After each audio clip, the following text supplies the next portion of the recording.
Sí, solamente con audiovisuales.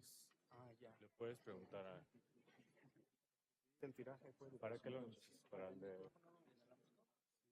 Diles a...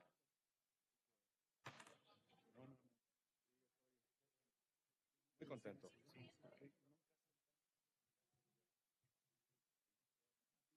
Allí que te apoyan, ¿no?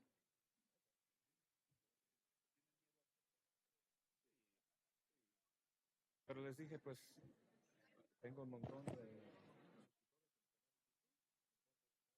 Va a vender, lo pueden vender. Bueno, bueno. Em, pues muy buenos días, buenas tardes más bien ya.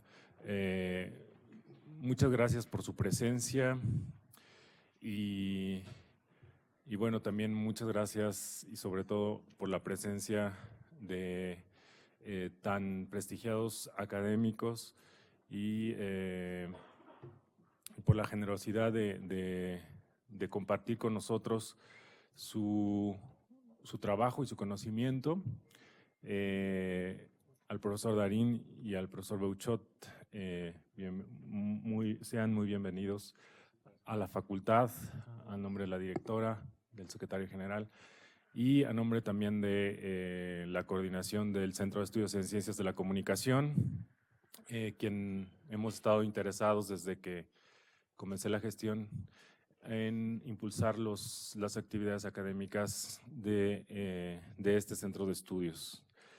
Yo nada más seré muy breve, daré la bienvenida. También agradezco a Julio Horta, un colega de la facultad con quien he trabajado durante muchos años. Nos conocemos desde que casi éramos estudiantes, creo, o éramos estudiantes, algo así. Y hemos seguido en este camino del tema acerca de la semiótica y sobre todo la semiótica peirciana, que creo que pocas veces o más bien en esta facultad la tradición se fue hacia el estructuralismo, hacia la escuela francesa y la escuela anglosajona y la escuela sobre todo de Peirce no se cultivó tanto, pero bueno, creo que ahora ya se está haciendo. Tenemos también en puerta el diplomado de semiótica. Yo nada más quisiera resaltar algunas cosas. Me llama mucho la atención el libro, me parece un libro sugerente, me parece un libro que trata no solamente desde la perspectiva de la semiótica, sino también desde una perspectiva integral otros asuntos como lo epistemológico, lo filosófico, en fin. Y yo nada más quiero comentar tres cosas. Creo que se revela lo grande que fue Peirce como filósofo del siglo XX, bueno, que marcó al siglo XX, un gran intelectual, el intelectual americano que creo que es el más grande. También creo que también el libro hace un reconocimiento a la naturaleza simbólica del hombre, tal como otros pensadores lo han hecho, como Nietzsche, como Gadamer, como Wittgenstein. Y curiosamente encontré una mención que suelo comentar a mis alumnos de semiótica eh, sobre la relación que podría tener Peirce con Wittgenstein tardío en algunos de sus planteamientos, que bueno, nosotros lo comentamos. Por este reconocimiento que hace Peirce a dos cosas principales, la imposibilidad de escapar del mundo simbólico, que como dice el propio Gadamer, es un enigma, el más grande al que nos hemos enfrentado los hombres. Y por otra parte, la relación cuerpo-mente, así lo entiendo yo desde mi lectura de Peirce, a través de sus reflexiones sobre el ícono, que nos lleva a pensar en ese enfrentamiento que tenemos continuamente los hombres en nuestro cuerpo y mente frente a lo que podría ser los objetos del mundo a través de ese enfrentamiento a esa lógica de los objetos. Pensando en una relación en la que estamos separados, ¿no? Bueno, eso puede ser discusión o ha sido discusión filosófica, pero me parece que se reconoce que tenemos una sensibilidad frente al exterior, pero que este reconocimiento de nuestro cuerpo-mente frente a las cosas también está impregnado o inevitablemente pasa por la mirada humana. También le decía a mis alumnos, recuerdo mucho cuando una pintura de Magritte que se llama La condición humana, que es un caballete que está, es la imagen de un caballete y la ventana detrás donde se confunde entre el caballete, el paisaje y el, digamos, el paisaje de la ventana, ¿no? O que se transmite por la ventana. Me gusta mucho referir a eso porque justo es no sé si esa fue la intención de Magritte, pero la reflexión que me lleva es la mirada humana tiene que ver con esta calidad o capacidad simbólica que tenemos, pero que no deja de ser o que no deja de tener que ver con nuestro cuerpo frente al otro, en nuestra sensibilidad. Con esto, bueno, terminaré mi comentario y les doy la bienvenida y espero que esta jornada sea lo más fructífera para ustedes y los dejo en muy buenas manos. Muchas gracias por estar aquí.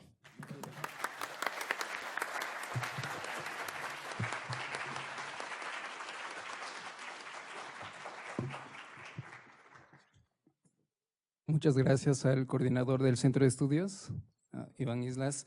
Y bueno, gracias por acompañarnos esta tarde a la presentación del libro Hombre, Signo y Cosmos del doctor Darín Magnab, quien es uno de los traductores más importantes de la obra de Charles Sanders Peirce del inglés al español, quien ha traducido principalmente los textos que son editados por el Fondo de Cultura Económica, que son obras filosóficas reunidas. Son 2 tomos donde, bueno, se hace la recopilación de algunos artículos y textos que Peirce escribió, artículos, textos y conferencias que Peirce escribió durante su vida y donde desarrolló lo que fue su epistemología y después lo que fue su propuesta como la semiótica y el pragmatismo en general. Peirce cuenta entre los pocos hombres de la historia que pueden calificarse de polímatas, señala el doctor Marín en la introducción de su libro, y por polímata se le entiende como matemático, astrónomo, químico, geodésico, topógrafo, cartógrafo, metrólogo, espectroscopista, ingeniero, inventor, psicólogo, filólogo, lexicógrafo, historiador de la ciencia, economista matemático, estudioso de la ciencia, dramaturgo, actor, fenomenólogo, semiótico, lógico, retórico y metafísico. Una obra que en su traducción pues, requiere de mucho trabajo y que es lo que hoy nos presenta el doctor Darín esta tarde, el libro que nos introduce a todo el trabajo de Peirce y bueno, le agradecemos. También se encuentra con nosotros el doctor Mauricio Beuchot, quien también ha escrito ya varios textos sobre semiótica y que en un momento más también le haremos su introducción. Muchas gracias por estar con nosotros y bueno, vamos a dar paso a esta presentación de este texto con el doctor Mauricio Beuchot, quien es doctor en filosofía y profesor de la Facultad de Filosofía y Letras de la UNAM. Fue coordinador del Seminario de Hermenéutica y es investigador de tiempo completo del Instituto de Investigaciones Filológicas de la misma institución. Ha escrito varios textos sobre semiótica y filosofía del lenguaje, entre los que destacan Tratado de Hermenéutica Analógica, publicado en el 2009, Perfiles Esenciales de la Hermenéutica, publicado en el 2008, el ícono y el ídolo en 2013 y el libro Semiótica en 2014. Démosle la bienvenida al doctor Mauricio Beuchot.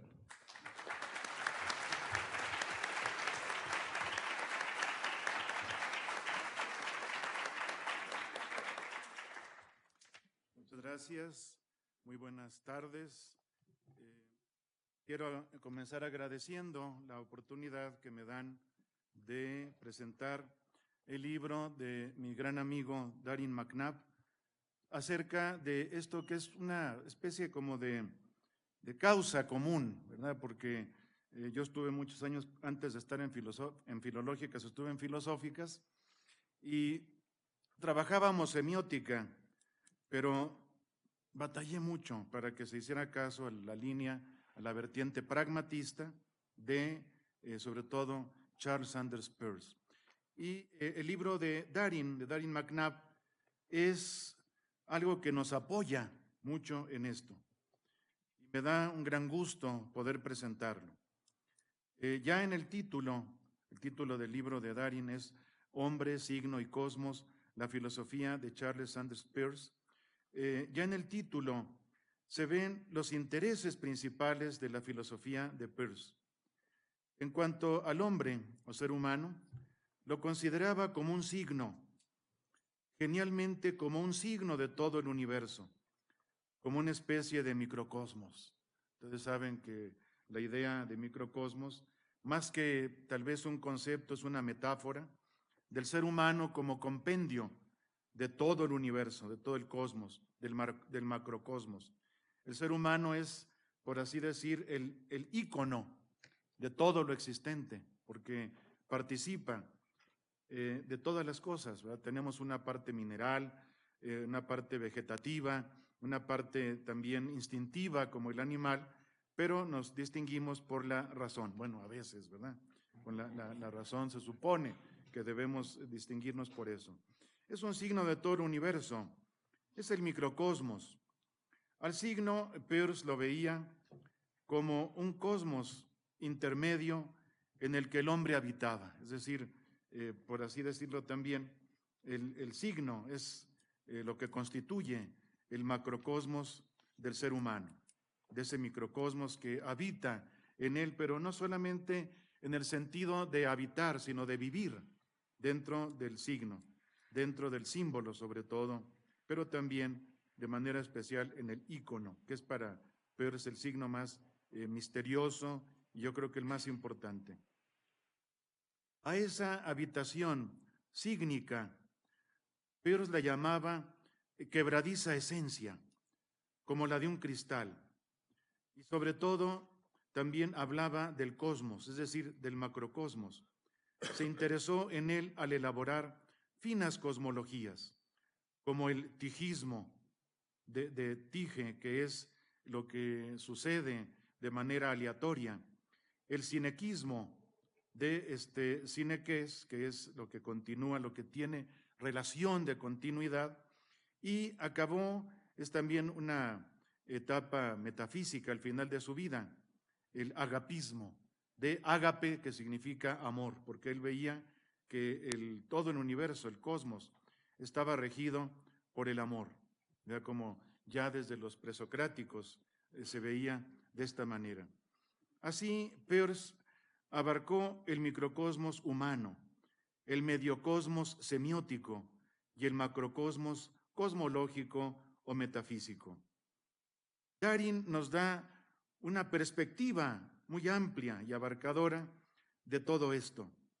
Yo creo que es lo principal que él nos ofrece, que es magnífico, el darnos una perspectiva global del pensamiento de Peirce.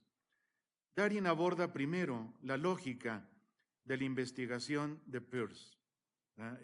Yo recuerdo allá, no se burlen, pero en los principios de los 70, que yo estuve de estudiante en la Facultad de Filosofía y Letras, teníamos un profesor que seguía un poco a Peirce, ¿verdad? Muy cientificista, don Mario Bunge, ¿verdad? Que sí, que nos daba hasta miedo, ¿verdad? Yo creo que sí, era un positivismo lógico fuerte. Yo creo que algunos, bueno, ustedes son muy jóvenes, pero algunos nos tocó llevar en la prepa, a lo mejor alguno más por allí, llevar el librito pequeño de don Mario Bunge, La ciencia, su método, su filosofía, ¿verdad? Bueno, pero a nosotros nos tocó el grandote, ¿verdad? 700 páginas, un libro que se llama La lógica de la ciencia, ¿no? Y era todo para cómo se diseña un experimento. Entonces era un positivismo muy fuerte, aunque él ya hablaba un poco de Peirce, de Charles Sanders Peirce, que decía que teníamos que tener, como él, una filosofía científica, ¿verdad? Todo decía que la ciencia lo iba a resolver, y sabemos que no, sabemos que no lo resuelve todo la ciencia, ¿verdad? Pero con Bunge, incluso en clase, cuando hablábamos de la ciencia, ¿verdad? Se nos llenaba la boca sabía miel la palabra, ¿verdad? La ciencia, todo. ¿Qué va a ser la ciencia? El método científico, nos decía Bunge. ¿Y cuál método, profesor? El mío, ¿verdad? Era ese librote de 700 páginas, de veras, nos los tuvimos que estudiar, ¿verdad? Pero, y ahora vemos otro polo opuesto. En mi facultad de filosofía me han tocado las dos corrientes principales de la filosofía actual. Primero la filosofía analítica y ahora la filosofía posmoderna, que también trata de tomar algo de Peirce, ¿verdad? Aunque mal, ¿verdad? Por ejemplo, sí, no sé. Yo conocía a Richard Rorty, ¿verdad? Rorty vino a Filosóficas y él en una entrevista me dolió, dice, yo perdí 10 años de mi vida estudiando a Peirce. Qué barbaridad. Sí, para él el campeón era James, ¿verdad? William James, ¿verdad? Que bueno, era amigo de Peirce, para empezar, ¿no? Bien, por Darin sabemos que Peirce fue un consumado investigador, un gran científico, además de filósofo. Darin nos muestra la manera en la que nuestro pragmatista se opone a la herencia cartesiana, es decir, de Descartes, de la modernidad. Y quizá es una forma en la que podamos considerar posmoderno, que es también una cosa que sostiene Darin, inclusive avant la lettre, pero ya tiene una postura que va en contra de la llamada modernidad, ¿no? Por ejemplo, él fue, curioso, muy enemigo de Descartes, y muy enemigo del positivismo, de los positivistas, ¿verdad? Y yo, bueno, ni modo, me tocó a mí en Filosóficas, que estuve muchos años allí, el positivismo lógico. Después Peirce me abrió las entendederas, me abrió el pensamiento para llegar a la pragmática, que se conecta con la hermenéutica. Ya después, si quieren, en el diálogo lo argumento esto. Y Peirce me mostró la fuerza de la iconicidad, que también es la analogía, ¿verdad? Sumamente analógico. Él llegaba a decir, por ahí tengo, es una nota a pie de página, la tengo ahí subrayada, donde decía, algunos confunden en reseñas que me han hecho mi abducción con el argumento por analogía. Tienen razón. Creo que era Bull, uno de los lógicos matemáticos, dice, pero también recupero la hipótesis, porque para hacer buenas hipótesis necesitamos sensibilidad analógica. Peirce, porque yo decía Peirce, pero él me corrigió muy bien, es Peirce, como si fuera peras, ¿verdad? Peirce. Sí, como peras en inglés, ¿verdad? Peirce. El apellido se pronuncia exactamente igual al nombre en inglés para lo que es la bolsa de la mujer, purse. ¿Tienen dudas?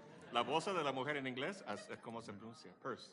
Bueno, no puedo decir bolsa de la mujer, tengo que decirlo en inglés. Bueno, Peirce se opone a las cosas misteriosas de la epistemología y de la ontología modernas, como la introspección pura del solipsismo de Descartes, pues él pensaba que se debe de investigar en grupo.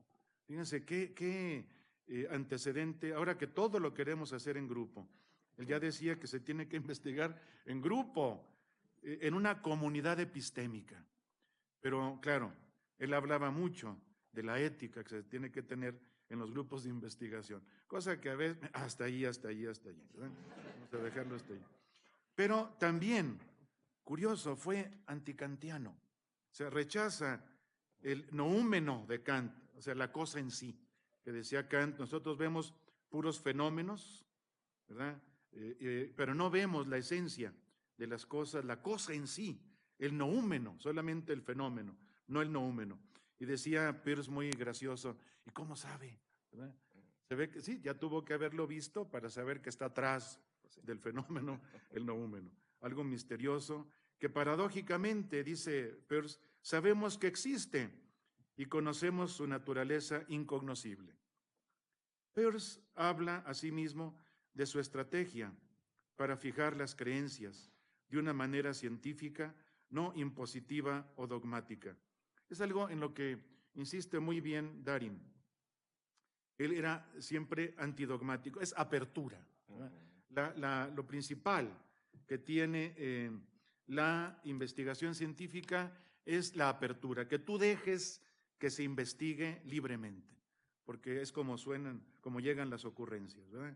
También curioso, en alguna de las partes de su obra de Peirce, habla del diálogo y me encantó lo que hace factible el diálogo, porque uno se pregunta, bueno, ¿por qué el diálogo es mejor que el monólogo? Por ejemplo, en Descartes, ¿verdad? Y me encantó, dice, porque nos mueve a cambiar, aunque sea un poquito, el conjunto de nuestras creencias. Fíjense qué genial. Que si vas a dialogar sin querer cambiar nada, es un diálogo de sordos o un monólogo compartido, ¿no? Nosotros tuvimos, bueno, no digo quién, un director iba a decir, pero no, ya está ahí. Sí, un director que nos decía, opinen, al cabo ya tengo tomada la decisión. Pues mejor dinos qué se te acaba de ocurrir para no perder tiempo discutiendo. Pero bueno, hasta allí. Describe su afán de control seguro y serio de las inferencias. O sea, se vale lanzar hipótesis.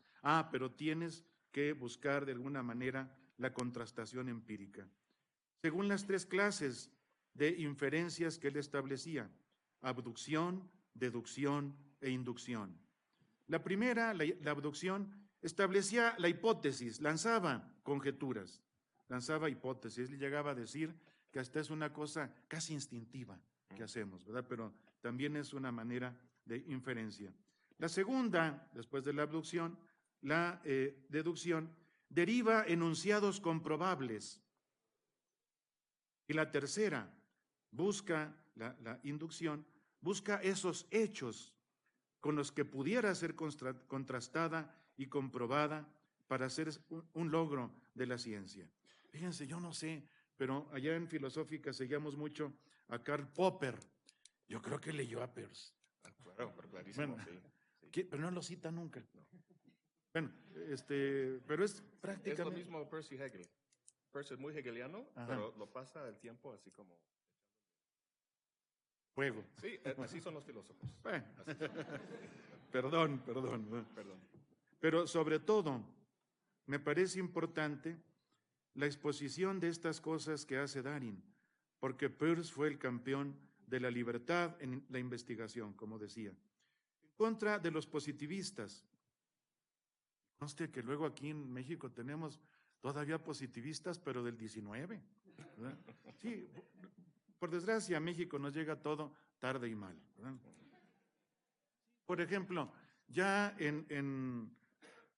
incluso en la misma facultad, en mi facultad de Filosofía y Letras, ya está cambiando, está saliendo la posmodernidad. Está exhausta, ya está agotada, ya podrían mencionar un poquito algunas corrientes nuevas que están viniendo y ojalá, yo he tratado de luchar para que tomen en cuenta a Peirce, el New Realism que está viniendo ahora, ¿verdad? Ojalá se inspiren más en Peirce, porque un amigo mío posmoderno, muy posmito, ¿verdad? Posmito, Gianni Vattimo, es muy amigo mío, muy querido amigo, Vattimo, pero me decía, no cites a Peirce porque no lo conozco. Sí, bueno, oye, pues defecto de fábrica tuyo, ¿verdad? Y ahora su discípulo, era discípulo muy cercano, mi casi tocayo, Maurizio Ferraris, porque yo nomás soy Mauricio, ¿verdad? Maurizio Ferraris es el que está levantando en contra de Vattimo el nuevo realismo, pero casi positivismo lógico. Yo creo que le falta este realismo más pragmatista, más pragmático de Peirce. No sé si ya me pasé, Julio, regáñame. Yo estoy feliz aquí hablando de Darin y de Peirce. Bien. Entonces, en contra de los positivistas que exigen demasiado de la ciencia Él prefería dar espacio para que se investigara, incluso para alcanzar conocimientos demasiado abstractos o generales, porque servían para redondear nuestra cosmovisión. Como se dijo también, fue un gran metafísico, sobre todo en su parte final del pragmaticismo. Sí. Él fue pragmatista, pero luego se pelea con James y dice, bueno, voy a cambiar de nombre y le voy a poner un nombre tan feo que nadie me lo va a plagiar, ¿verdad? Y sí, en lugar de pragmatismo, pragmaticismo. Dice que es suficientemente feo para que nadie me lo copie, ¿verdad? Aquí me gustaría comentar una cosa, miren, ya me salió lo viejo analítico, qué pena, ¿verdad? Pero quiero dar un testimonio, Darin. Me gustaría comentar que creo que este holismo científico impresionó a Quine, Willard Quine. Willard Van Orman Quine. Nosotros lo tuvimos que leer. De hecho, mis primeros artículos fueron sobre Quine en Filosóficas. Uno de los lógicos y epistemólogos que más impacto obtuvo en la filosofía analítica de la ciencia.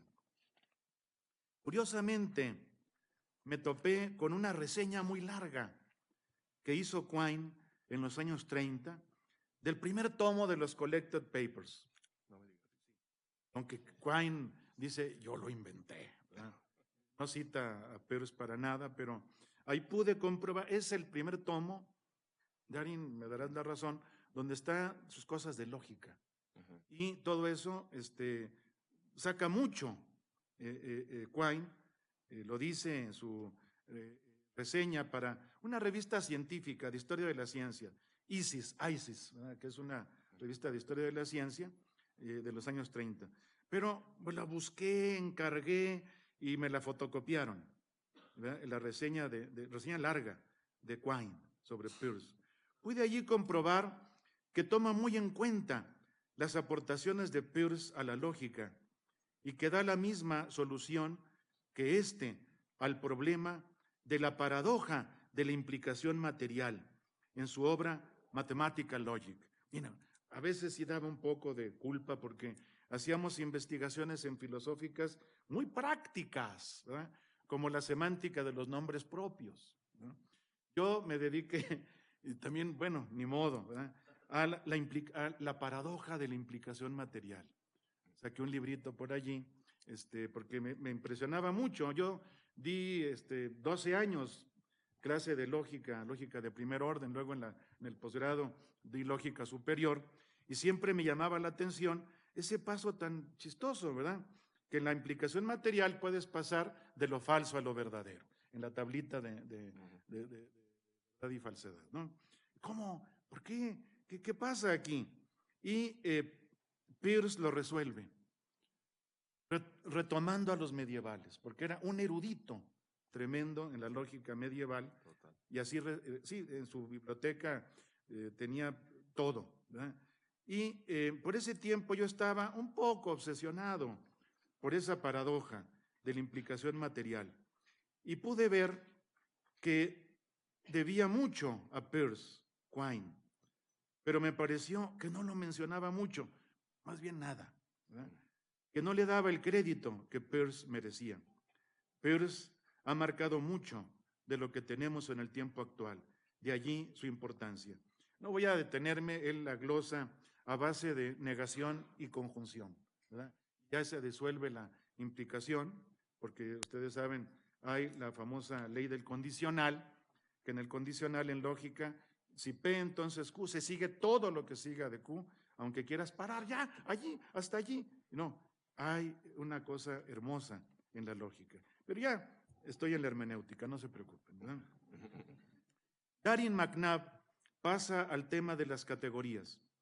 Peirce mismo consideraba esto su gran aportación, y era muy sencilla.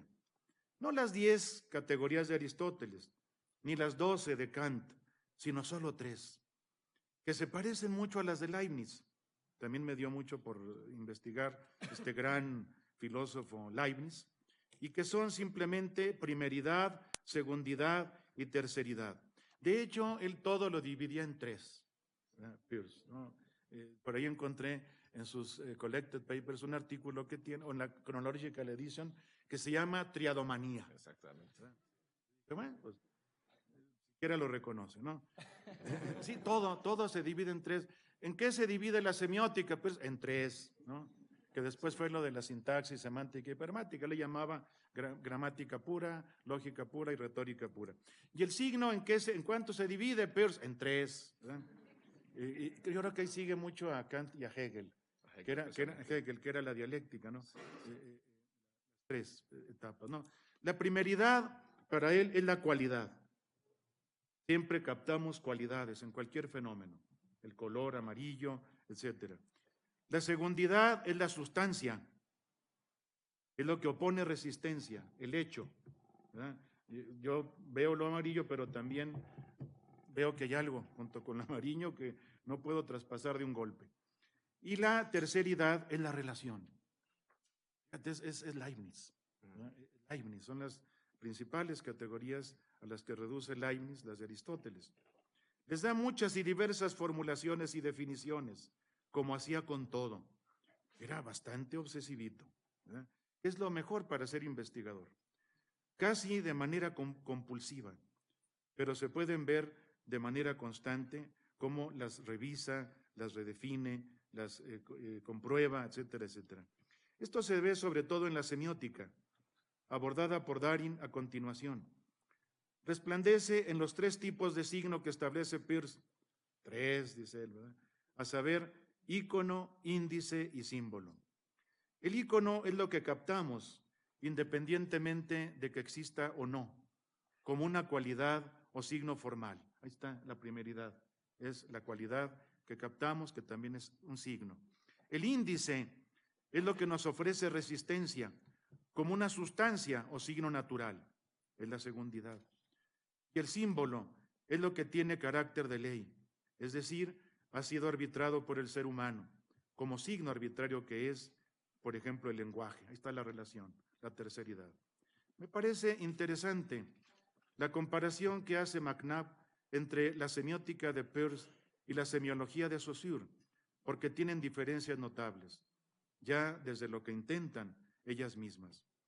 Saussure ve la semiología como una rama de la psicología social, mientras que Peirce la asigna a la epistemología y toma el nombre mismo del término semiotique, utilizado por Locke en el ensayo sobre el entendimiento humano. Ahí Locke al final dice, bueno, ojalá hubiera una ciencia del signo que debería llamarse semiotique, y de ahí le hace caso Peirce y toma el nombre de semiótica.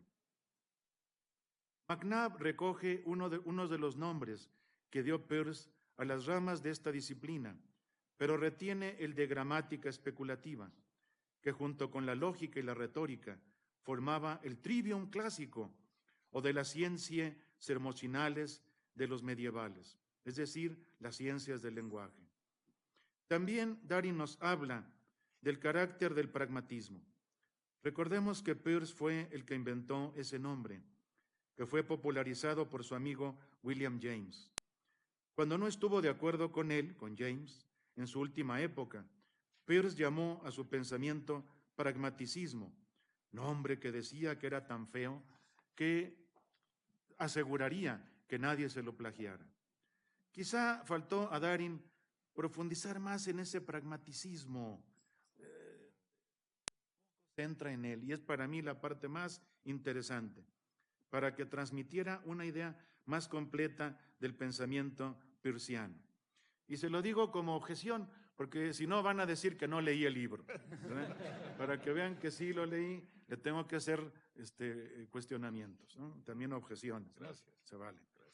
McNabb asigna un lugar importante y un amplio espacio a la metafísica de Peirce, precisamente a su realismo escotista y antinominalista, al sinequismo y al tijismo y al agapismo, que ya definí. Esto ha sido bueno, porque en la actualidad hay un regreso al realismo, que a mí me preocupa mucho, lo que se llama New Realism.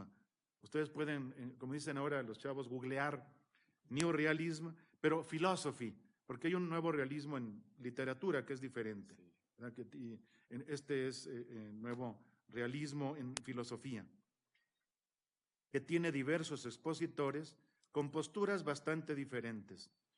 Ya después de mucho relativismo en la posmodernidad, se busca un realismo nuevo, y para él puede servir mucho Peirce, que tenía un realismo abierto y serio a la vez, para encaminarnos.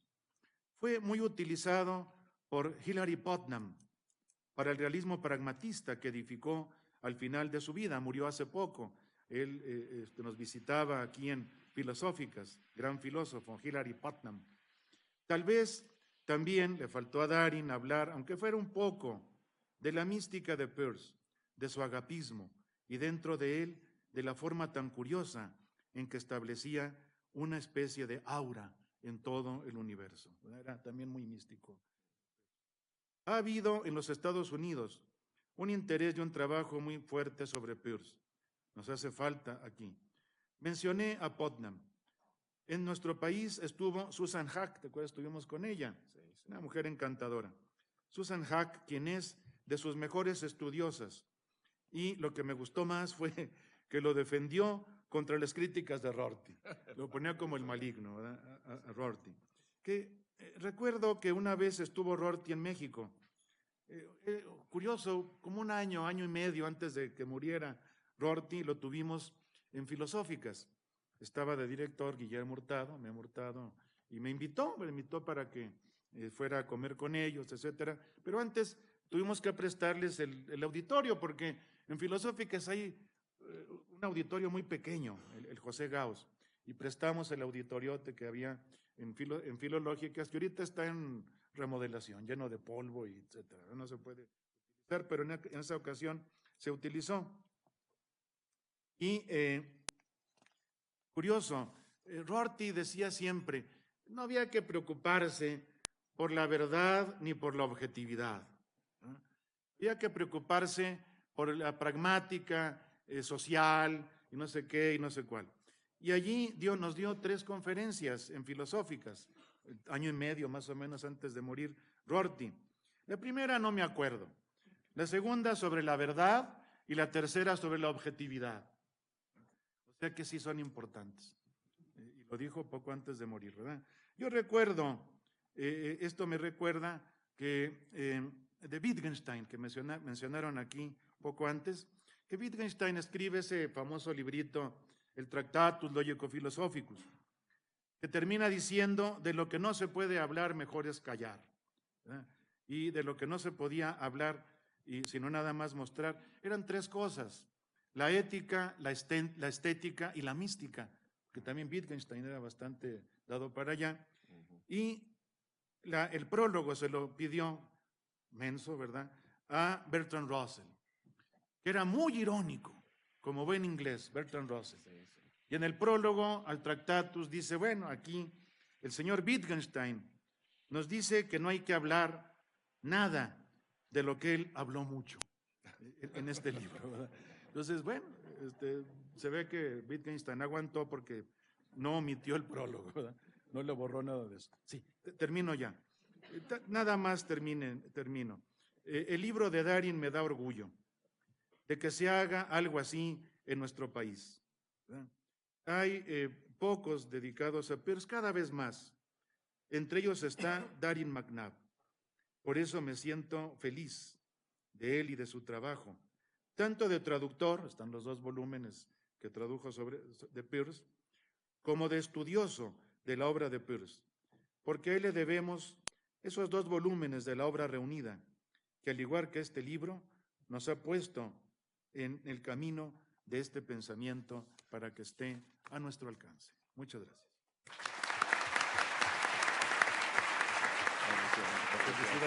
Felicidades. Muchas gracias al doctor Beuchat. Y bueno, como decía en su intervención, las cosas que nos llegan tarde y mal, se hace necesario tener acceso al trabajo de autores tan importantes como Peirce, que parecen lejanos y difíciles, pero creo que si nos empezamos a involucrar con sus textos y a leerlo, quizás ya no nos parezcan ni tan lejanos ni tan difíciles, ¿no? Y requiere de un trabajo, y ese trabajo que hace el doctor Darín, que es leer todos los textos repartidos y dispersos que tiene Peirce en toda su vida, con las décadas que creo que fueron 30 años en las que estuvo trabajando en todo ese proyecto arquitectónico que iba a ser su gran obra. Primero leerlo, luego organizarlo y después traducirlo, ya tiene una implicación muy importante para que nosotros podamos tener acceso a él, a su trabajo. A continuación, vamos a escuchar al doctor Julio Horta, quien realizó su doctorado en Filosofía de la Ciencia en el Instituto de Investigaciones Filosóficas de la UNAM. Es profesor de Semiótica de la Facultad de Ciencias Políticas y Sociales, es miembro del Núcleo Latinoamericano de Investigadores en Semiótica, con sede en Santiago de Chile. Es autor de los libros Historia y Semiótica, Categorías y Relaciones Filosóficas, publicado en 2012, y Humanidades y Universidad, la UNAM desde la intertextualidad humanística, publicado en 2012 también. Es coordinador del libro Sociosemiótica y Cultura, que aparecerá publicado por el Instituto de Investigaciones Sociales en 2009.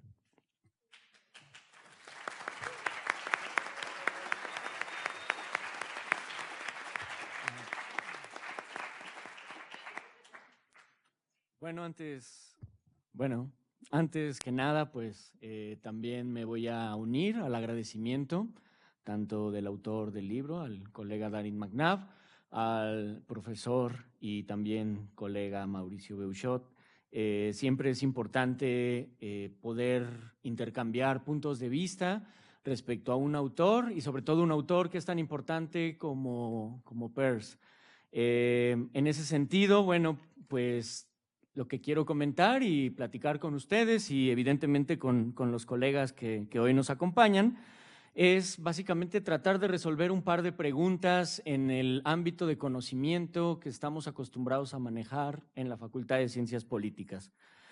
Primero, con un problema muy importante que algunos exalumnos y colegas, no voy a decir nombres, de pronto se preguntan, ¿y cuál es la necesidad de estudiar a Peirce? ¿Por qué otra vez Peirce? Es una pregunta que desde mi punto de vista bastante ingenua e imprudente, pero bueno, pues así son los colegas.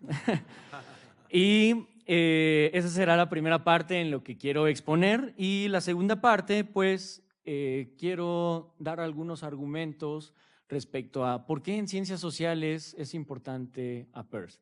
Entonces voy a tratar de dialogar con algunos de los planteamientos que se desarrollan en el libro y desde ahí voy a tratar de dar respuesta a estas dos preguntas.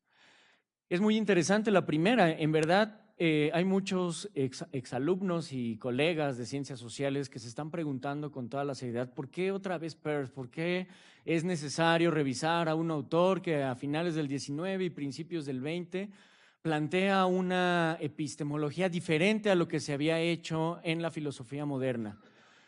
Bueno, hay una cuestión muy importante en el caso de lo que estamos tratando de discutir respecto a Peirce y que está planteado en algunos puntos esenciales de la obra de Darin McNabb.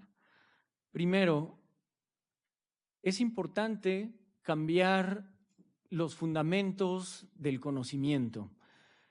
¿De qué estamos hablando cuando hablamos de conocimiento? Bueno, como ya más o menos hemos discutido en lo que llevamos de la presentación del día de hoy, el conocimiento no es una relación necesariamente deductiva, tampoco es el resultado de un proceso de inferencia a través de inducciones y de evidencias empíricas. Peirce nos recuerda de muchas maneras que el conocimiento implica, entre otras cosas, la construcción y el fundamento de creencias. Es una postura muy interesante porque nos invita a reconocer que el conocimiento no solamente es un proceso resultado de inferencias dentro de comunidades, sino que además nos recuerda de muchas maneras que a partir de hábitos interpretativos, a partir de creencias, podemos construir conocimiento dentro de una comunidad. ¿Cuál es el proyecto de Peirce? Bueno, por un lado está dialogando con un proceso importante dentro del pensamiento de Kant, la construcción del conocimiento como un proyecto arquitectónico. Y voy a citar a Kant un pequeño fragmento de la crítica de la razón pura. Dice Kant: la filosofía trascendental es la idea de una ciencia cuyo plan tiene que ser enteramente esbozado por la crítica de la razón pura, de modo arquitectónico, es decir, a partir de principios garantizando plenamente la completud y la certeza de todas las partes que componen este edificio. Peirce está de acuerdo con ese compromiso epistemológico, construir un edificio dentro del proceso de conocimiento. En ese sentido, construir conocimiento implica establecer los principios a través de los cuales se va a construir esta estructura de conocimiento. Pero este principio de conocimiento, este proceso arquitectónico, nos lleva a una reflexión interesante que no tiene que ver necesariamente con la filosofía, pero sí con la literatura. Y me gustaría explicar una metáfora que nos permite acercarnos hacia lo que está tratando de plantear Peirce. En su libro, George Perec, en su libro La vida e instrucciones de uso, él va a reflexionar respecto a un proyecto arquitectónico.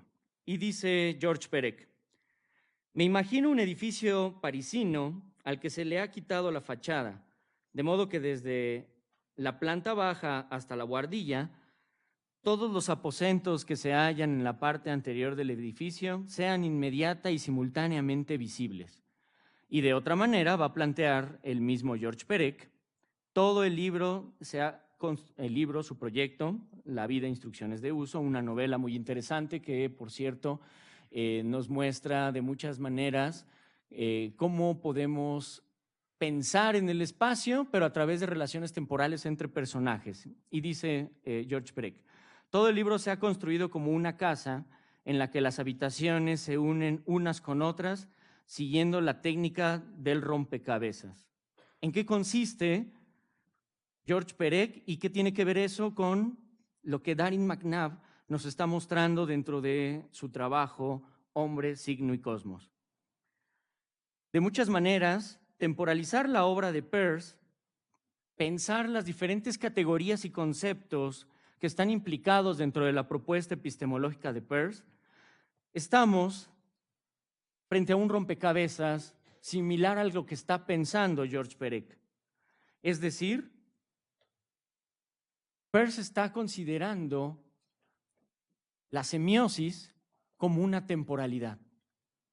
Ese proyecto arquitectónico tiene que ver con la construcción del conocimiento dentro de un proceso de temporalidad donde, por un lado, podemos encontrar, como dice George Perec, a aquellos autores que van a ser el fundamento del pensamiento peirciano. Y entonces podemos revisar en el libro de Darin McNabb esta influencia que tiene la filosofía peirciana con Duns Scoto, con John Locke, con Kant, con Hegel, las discusiones epistemológicas que le permiten desarrollar una fenomenología diferente a la fenomenología hegeliana, diferente a los principios epistemológicos de Descartes, pero además, y eso es lo que resulta uno de los puntos fundamentales en la obra de Peirce, reconocer el conocimiento como un punto de vista falibilista. Y es algo muy interesante.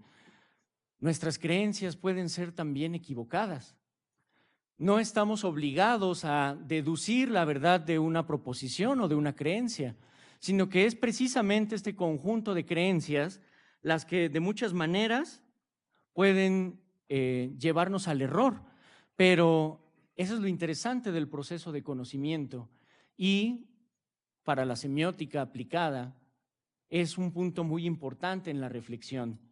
Nosotros partimos desde creencias, desde hábitos interpretativos, construidos en determinadas comunidades, y es a partir de esas comunidades de interpretantes que el conocimiento se va construyendo y se va transformando, aceptando siempre la posibilidad de que ese conocimiento está en un proceso permanente de evolución. Un proceso permanente de evolución donde el error, el conocimiento equivocado es una condición necesaria de esa evolución. Pero también hay otro tipo de relaciones que podemos analizar en este proceso de semiosis.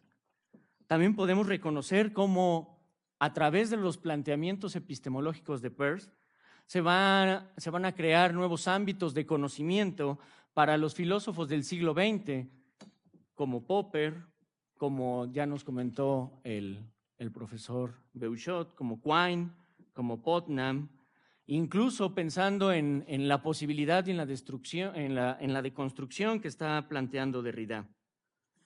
Asimismo, entonces, la arquitectónica como parte del proyecto de conocimiento nos obliga a pensar entonces la construcción del saber como un proceso temporal donde simultáneamente somos conscientes de un proceso evolutivo que exige una permanente transformación. Considerando esos puntos que podemos discutir en la obra de Peirce, Darin entonces nos construye todo un mapa acerca de cómo se van relacionando los diferentes textos y los diferentes temas que están implicados en la obra de Peirce. No es una revisión cronológica de las diferentes obras de Peirce, sino es una combinación de diferentes conceptos, diferentes planteamientos que a lo largo de diferentes conferencias y artículos nos permiten problematizar cómo surge el conocimiento y cómo se desarrolla. La primera parte, entonces, del libro de Darin McNabb consiste en establecer cuáles son las condiciones de posibilidad del conocimiento. En ese sentido, vamos en el primer capítulo del libro, en la primera parte del libro, Darin busca definir específicamente cuál es el fin del conocimiento. Entonces resulta, en estos segmentos vamos a revisar el principio de duda-creencia como una condición necesaria para la construcción del conocimiento, discutiendo específicamente los fundamentos de la epistemología cartesiana. Darin nos recuerda en su libro esta discusión que Peirce propone frente al planteamiento de Descartes. La posibilidad y el problema de aceptar la duda como fundamento del conocimiento. En ese sentido, Peirce va a establecer la duda como un resultado anterior a los procesos de convencionalización de las creencias. Pero también se propone la discusión acerca de la hipótesis de lo real y el sentido común crítico. El sentido común crítico como una de las condiciones a través de las cuales el conocimiento implica el reconocer la creencia, la duda y sobre todo la hipótesis como fundamentos del conocimiento y como una condición indispensable para entender que el conocimiento es ante todo un proceso de transformación. En la segunda parte, y es una cuestión muy importante dentro de por qué podemos revisar, por qué es importante revisar a Peirce dentro de las ciencias sociales, las categorías. Y desde ese punto de vista, las categorías a partir de las relaciones y los principios de relación, primeridad, segundidad y terceridad, buscan de muchas maneras responder la siguiente pregunta: ¿cómo se llega a formular una hipótesis? En ese sentido, Darin McNabb nos aclara, cuando utilizamos categorías no solamente estamos clasificando objetos, sino de muchas maneras estamos planteando un método que nos permite crear y proponer nuevas hipótesis. Desde ahí, la tercera parte en la que podemos revisar el libro tiene que ver ya no solamente en cómo es el proceso de conocimiento, qué implicación tienen las categorías en la construcción del conocimiento, sino además cuáles son los hábitos, cuáles son los ámbitos de conocimiento en razón de los diferentes niveles categoriales. Otra vez, primeridad, segundidad y terceridad. Y entonces tenemos los ámbitos de la semiótica, del pragmatismo, del pensamiento diagramático y de las ciencias normativas, donde el razonamiento de la terceridad se aplica a diferentes ámbitos de conocimiento. En lo particular, para poder desarrollar uno de los puntos nodales dentro del conocimiento en Peirce, pienso que está sobre todo la discusión en términos de categorías. ¿Por qué? Porque es un tema importante. Porque cuando estamos hablando de semiótica, mucho de lo que se ha trabajado en las ciencias sociales es lo que llamamos semiótica aplicada. La semiótica aplicada son categorías que vienen de principios epistemológicos, pero que sirven para construir métodos que nos van a explicar cómo se desarrollan ciertos objetos, cómo se desarrolla el conocimiento, cómo esas categorías nos permiten determinar elementos que constituyen fenómenos, fenómenos sociales, etc. Sin embargo, hay una cosa que tenemos que comprender. Cuando nosotros aplicamos categorías, hay un problema epistemológico que es importante considerar. No estamos hablando de una receta, no estamos hablando de categorías que aplicamos arbitrariamente. Estamos hablando de procesos de conocimiento que implican, de muchas maneras, la aceptación de teorías y metodologías que dentro de una comunidad resultan adecuadas.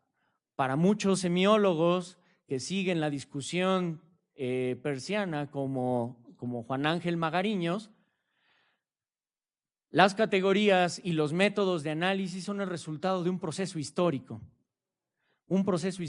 que proviene precisamente de sistemas de creencia que nos permiten describir fenómenos empíricos. Eso nos lleva a una segunda pregunta. ¿Qué tienen que ver entonces la semiótica peirciana con las ciencias sociales? ¿Qué problemas observamos en las ciencias sociales? Bueno, el primer problema que podemos observar cuando aplicamos semiótica en las ciencias sociales es que simplificamos las relaciones semióticas como si fueran, nuevamente, métodos que se aplican de manera genérica. ¿Cuál es el problema y cuál es la solución que propondríamos desde el punto de vista de Peirce? Bueno, el primer problema es que no hay una distinción entre la semiótica estructural y la semiótica pragmática. Es decir, se piensa que única y exclusivamente el conocimiento es la descripción del fenómeno y una categoría me permite describir cómo funcionan los elementos que constituyen ese fenómeno. El resultado, y es una discusión que uno puede observar en diferentes congresos internacionales de semiótica, es que se vuelve totalmente arbitrario los modelos semióticos. ¿Cuál sería la solución ante eso desde el punto de vista de Peirce? Primero, tenemos que reconocer que todo pensamiento necesariamente está configurado por signos. Cualquier actividad cognitiva, cualquier actividad de pensamientos implica necesariamente un pensamiento a través de signos. Es entonces una separación respecto a las ciencias anteriores a Peirce, donde estamos preguntando y problematizando si el conocimiento implica el pensamiento en sí mismo, si el pensamiento es el resultado de una mente individual. Y Peirce nos va a recordar que de muchas maneras el pensamiento implica signos. Podemos pensar solo a través de signos. En ese sentido, una de las grandes segmentos dentro del proceso de conocimiento es la abducción. El pensamiento abductivo que nos recuerda que, por un lado, nuestro conocimiento respecto al fenómeno implica un grado de falibilidad, que nuestras creencias pueden ser falibles, que esa condición de falibilidad es precisamente la que nos permite un nuevo proceso de conocimiento, pero que la abducción, la hipótesis, es el inicio del proceso, que nosotros podemos explicar de manera hipotética cómo es que surge el conocimiento y que esa hipótesis dentro del proceso puede comprobarse inductivamente y después deducirse una ley a partir de una comprobación inductiva. Si no hay pensamiento sin signos, si todo pensamiento es necesariamente el resultado de signos, o como va a releer Morris siguiendo el planteamiento de Peirce, los signos son el vehículo del conocimiento, entonces, tanto Umberto Eco como algunos semiólogos contemporáneos van a problematizar la aplicación de los diferentes modelos semióticos hacia diferentes niveles fenoménicos. Nos van a permitir explicar cómo surge el conocimiento en las ciencias naturales, pero también en las ciencias sociales. Cómo podemos conocer objetos y complejizar la noción de objetos, reduciendo el conocimiento no solo a objetos empíricos, sino que además el conocimiento implica necesariamente objetos imaginables e inimaginables. Objetos que implican en su proceso de conocimiento la existencia de signos a través de los cuales se generan pensamientos que no se corresponden necesariamente a objetos empíricos. Desde ese punto de vista, Umberto Eco, en su libro Decir casi lo mismo, va a proponer lo siguiente, leyendo precisamente a Peirce. El significado, siguiendo el planteamiento de Peirce, el significado es la traducción de un signo a otro sistema de signos. Y entonces dice Umberto Eco, ¿cuántas discusiones estériles sobre el mentalismo y el antimentalismo se hubieran evitado si hubiéramos entendido en principio que el conocimiento no implica necesariamente una evidencia empírica, sino que implica la relación de los signos entre sí, que todo conocimiento necesariamente implica una relación o una interrelación entre sistemas de signos. Entonces implica procesos de traducción donde la traducción de un término y su relación con otros términos construyen la posibilidad de un conocimiento mucho más amplio a la evidencia empírica.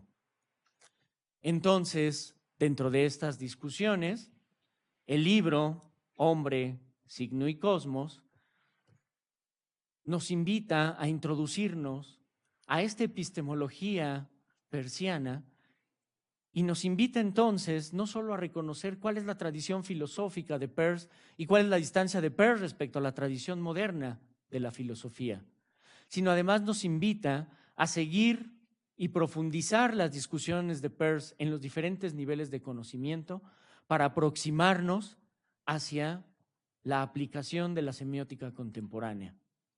Quizás, además, nos permite aclarar cuáles son los diferentes componentes de la epistemología pragmática, cuáles son los fundamentos de esta epistemología pragmática, y en la semiótica contemporánea ello implica revisar cómo la semiótica hoy en día, la semiótica de Peirce, se ha utilizado en nuevos ámbitos de conocimiento. Como por ejemplo, y quizás es una de las ausencias que faltan en la discusión de los temas de este libro, también un poco tratando de establecer una crítica, Peirce como fundamento de la teoría de sistemas, Peirce como el fundamento sobre todo de de las teorías cibernéticas, de la cibersemiótica. Peirce, además, como uno de los fundamentos para explicar, entre otras cosas, la semiótica contemporánea acerca de sistemas, affordance, donde Peirce se vuelve la metaciencia que va a construir el fundamento de las ciencias contemporáneas. De muchas maneras, cuando hablamos de una teoría de sistemas, estamos hablando que su fundamento es Peirce, y es con lo que hoy en día se construye el conocimiento de la ciencia contemporánea. Pero también cuando estamos hablando de la cibersemiótica, estamos hablando de una transformación de los planteamientos basados en Peirce, pero hacia fenómenos que tienen que ver con sistemas complejos, donde tiene que ver de muchas maneras ámbitos de las ciencias naturales y de las ciencias sociales. De ahí entonces que resulta interesante poder revisar algunos de los temas que se están discutiendo en el libro y desde ahí poder adentrarnos hacia los conceptos y categorías básicas con las cuales nosotros podemos trabajar futuros ámbitos de conocimiento. Finalmente, para todos aquellos que están en este momento en investigaciones acerca de comunicación, acerca de ciencias sociales, acerca de relaciones internacionales, etcétera, solo nos queda recordar que cada uno de los procesos siempre parten de este principio epistemológico. El conocimiento necesariamente es el resultado de partir de un supuesto. Todo pensamiento es el resultado de una relación entre signos. Si pasamos de ese nivel a esta parte nominalista y realista de Peirce, entonces podemos ampliar nuestro conocimiento y su aplicación a diferentes objetos en las ciencias sociales. Muchas gracias para todos aquellos que asistieron a la presentación del libro y sin duda pues está abierta la invitación para poder revisar este libro y poder discutir algunos de los temas que estamos platicando. Muchas gracias.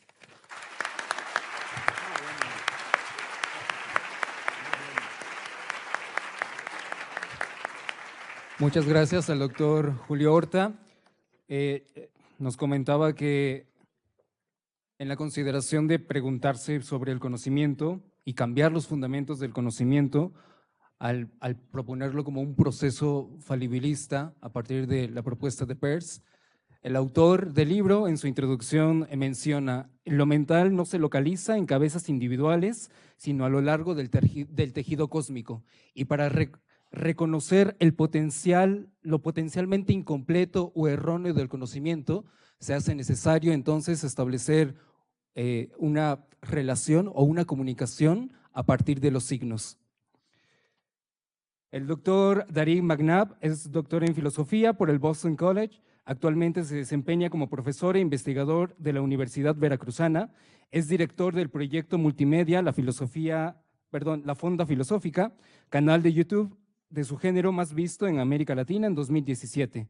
Es autor de Strange Attraction, Peirce, Chaos Theory and the Reclamation of Pragmatism, publicado en 1997, y traductor de Obra Filosófica Reunida de Charles Sanders Peirce, publicado en 2012. Ambos tomos del Fondo de Cultura Económica. Y es autor del libro que hoy nos reúne en esta presentación, Hombre, Signo y Cosmos, la filosofía de Charles Sanders Peirce.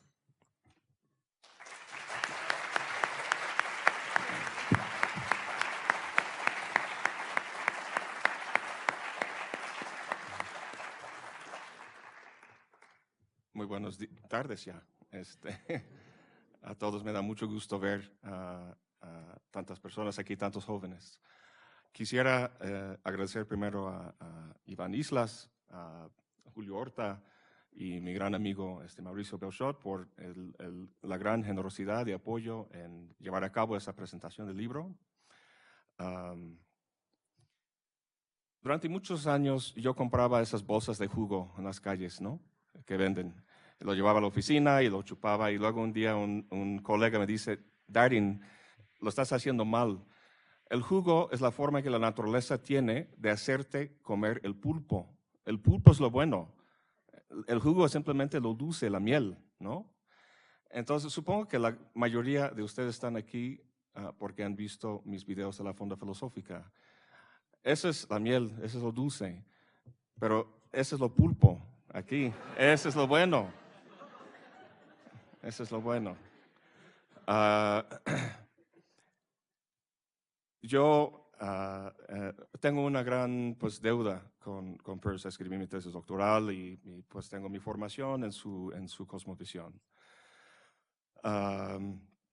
Y pues el motivo básico por escribir este libro pues tiene que ver con el hecho de que muchos, como bien comentó el doctor Horta, muchos están interesados en su semiótica, es un tema transversal, también el pragmatismo, pero muchas cosas que he leído sobre esos temas, interpretándolo desde Peirce, desconoce todo su sistema filosófico, es mucho más amplio que semiótica y pragmatismo. Son temas muy importantes, sin duda.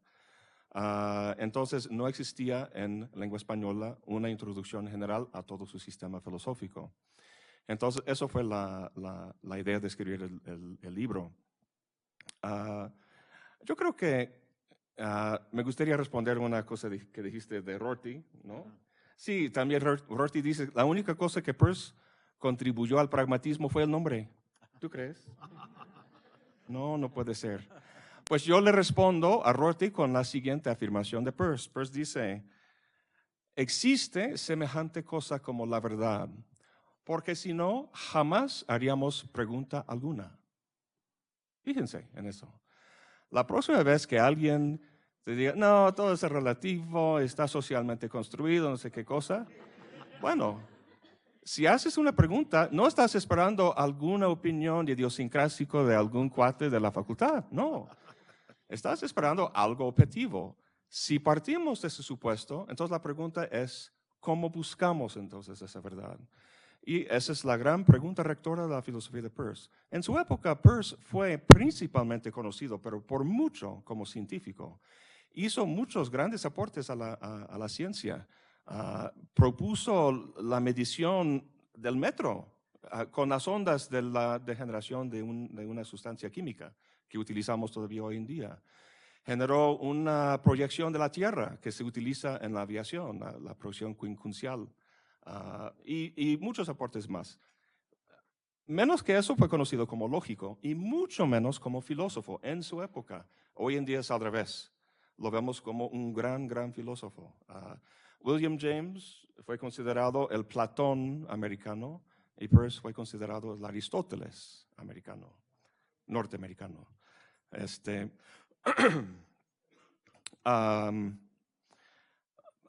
Bueno, mis colegas han platicado de varios de los aspectos de la filosofía de Peirce, el índice del libro, los temas y todo eso. Quisiera hacer algunos comentarios breves. Peirce no es un autor sexy. No es un Georges Bataille, no es un Michel Foucault, no es Nietzsche, ¿no? Hablando de Foucault.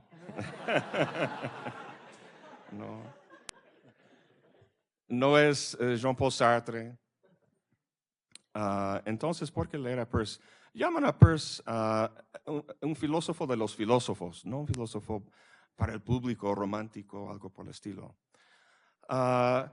Pues les voy a proponer lo siguiente. Ustedes seguramente han oído hablar del debate modernidad-posmodernidad, ¿no? Están la filosofía moderna y luego los posmos, como a Mauricio le gusta llamarlos, a los posmos. También la brecha entre la filosofía analítica y la filosofía continental, no sé si han oído hablar de eso. Esos son fenómenos raros que Peirce evita por completo, de una forma muy interesante. o sea, si uno está viendo la cosa desde el punto de vista de Peirce, esa distinción entre filosofía analítica, que le tocó a Mauricio formarse muchos años al principio y con provecho, lo que le salvó es que pasó al otro lado, ¿no? Pues sí. La filosofía analítica empieza con Frege.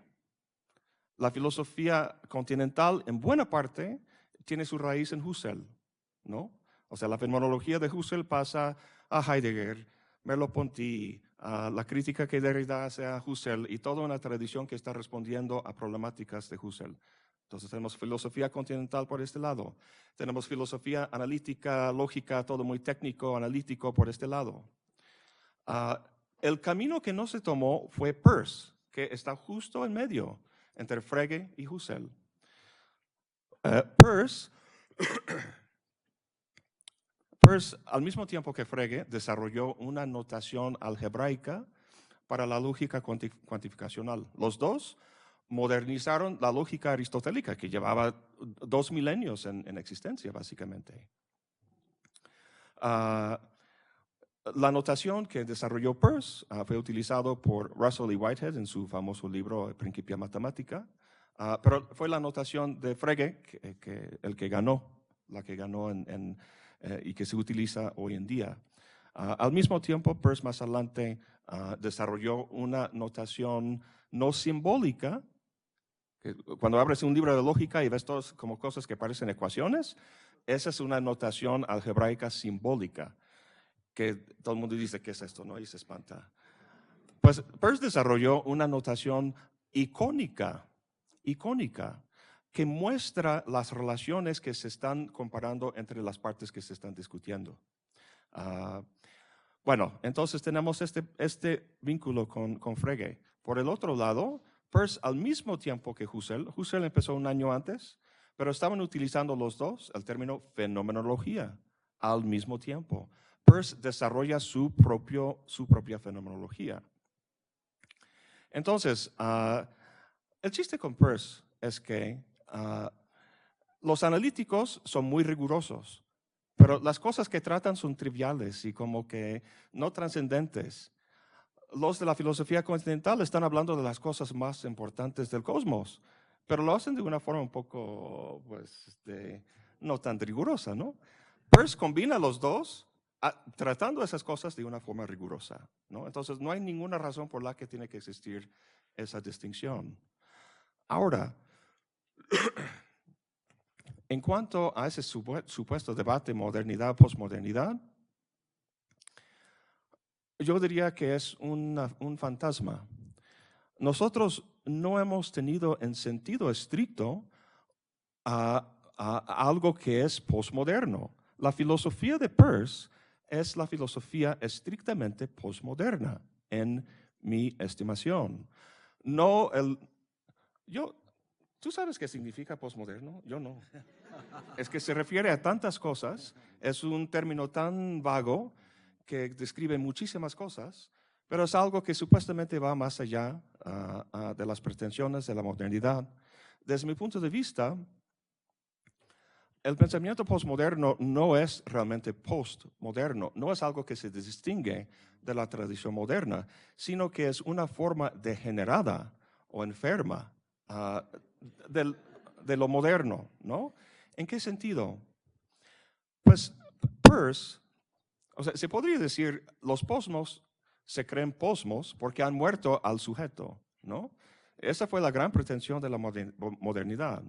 El sujeto trascendental, cartesiano, ancla del espíritu absoluto, lo que quieras. Entonces los posmos, matando al sujeto, pues ya lo libraron. No. ¿Por qué? Porque todavía creen en ideas. Al morir el sujeto, no es que las ideas, y así empezó la modernidad, ¿no? Tú lo mencionaste, con Locke, ¿no? ¿O fuiste tú? En fin, no recuerdo. En el siglo XVII, 1600 y tantitos, tenemos a John Locke y tenemos al gran y muy desconocido filósofo ibérico a portugués, a John Poinsot, que tú conoces muy bien, ¿no? Su Tractatus de Signis. Pues se tomó la vía de Locke y las ideas que se consolidó y se formalizó en Descartes, ¿no? El padre de la filosofía moderna. Entonces, la filosofía moderna trata de sujetos con ideas en la cabeza. Esa es la base, ese es el sustrato. Y la filosofía moderna en sus diferentes variantes y versiones son variaciones de este sujeto con ideas. ¿En qué diferentes posiciones lo podemos poner? ¿No? Los posmos creen que al matar al sujeto ya lo libraron. Pues no, porque todavía manejan ideas. ¿Cuál es la diferencia? O sea, no toman la vía del signo. Peirce revivió a final del siglo XIX la vía de los signos que intentó Poinsot en el siglo XVII. Pero no se tomó esa vía, ¿no? Se tomó la vía de Frege y de Husserl y tenemos pues la historia que tenemos. Entonces, ¿cuál es la diferencia entre un signo y una idea? Pues seguimos pensando en las ideas como cosas que están en la mente de un sujeto. Aunque no sea un sujeto trascendental, es un sujeto por ahí. Entonces, para Peirce, el signo es al revés. Peirce dice, así como decimos que una pelota está en movimiento y no que el movimiento está en la pelota, deberíamos decir que nosotros estamos en el pensamiento y no que el pensamiento está en nosotros. La diferencia es que la idea está en la cabeza de uno. En Peirce, en el signo, los signos no están en la cabeza del hombre. El hombre es un signo. Esa es la gran diferencia, ¿no? La idea que manejan estas diferentes versiones de postestructuralismo o postmodernidad son variaciones de lo que podríamos llamar un idealismo semiológico, ¿no? Al morir el sujeto, las ideas no se convierten en signos, sino que se revierte a una especie de una perversión kantiana, un kantianismo perverso, ¿no? Donde las ideas están a la deriva, como bien comenta Nietzsche en esta sección 125 sobre el loco, ¿no? Hemos desatado la tierra de su sol y está a la deriva. Y así están esas ideas a la deriva, sin sujeto. Sin embargo, sigue siendo un idealismo subjetivo, desde algún sujeto constituido por alguna estructura lingüística, social, lo que sea. Peirce acaba con todo eso. Acabó con todo eso en el siglo XIX. Eliminó el sujeto moderno, eliminó las ideas que están en su cabeza y va por en la vía de los signos. Entonces, por eso digo que es la primera filosofía estrictamente postmoderna, porque no comparte estas dos características básicas del pensamiento moderno.